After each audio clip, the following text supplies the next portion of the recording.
It all started long back ago. No, not that long. Yeah, perfect.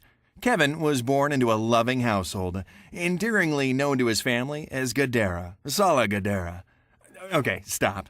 Kevin is your average Indian guy. Tall, strong, good-looking. Perhaps I'm exaggerating. I guess he also doesn't wear a turban. But yes, he is a typical American-born confused Gujarati. He prefers salsa over chutney and tortillas over teplas. But he still watches Bollywood over Hollywood and listens to Dollar Mindy over Daddy Yankee. In some ways, though, he is one of a kind. His favorite store is Big Lots, and his dream car is a Hyundai. But this story is also about Ripple, and we are referring to a real fine lady. Tall, beautiful, skinny, and fortunately for Kevin, actually true. Let's go back. Ripple was born into a similarly loving household. She is your typical Indian girl, and in fact quite different from Kevin. She puts salsa on her teplas and chutney on her tortillas. Her favorite store is probably Express, and she wants to drive a Range Rover.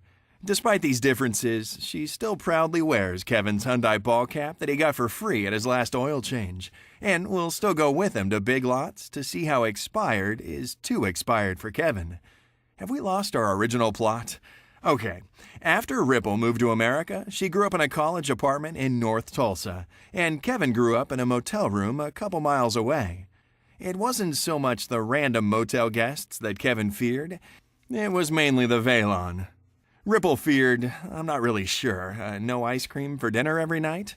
Life must have been hard. In fact, they still debate whose childhood was harder. Of course, Kevin won, but we all know that will change today.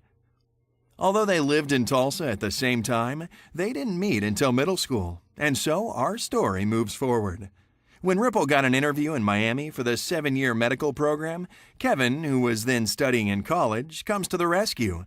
Don't worry, Auntie, I'll pick Ripple up from the airport and she can stay at Vigel's place. To this day, I don't even think Vigel knows who Ripple is. However, that is where the relationship started. Kinda. Later that year, Ripple gets accepted to the 7-year program and decided to join.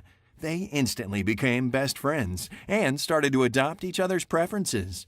Kevin made Ripple listen to country music till her ears bled. Ripple made Kevin work out until he had an asthma attack.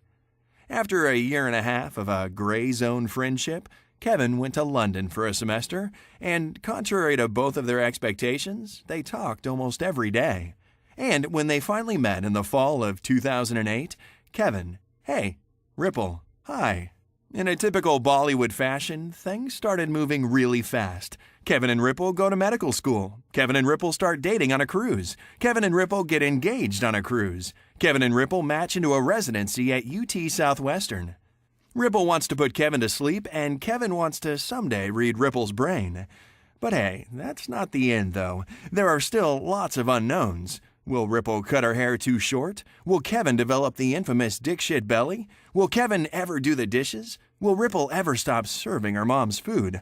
Will their kids have normal Indian names? Or will they be called Jim and Ocean? These are all questions that only time will tell. They may get into arguments, but they always end it with a kiss.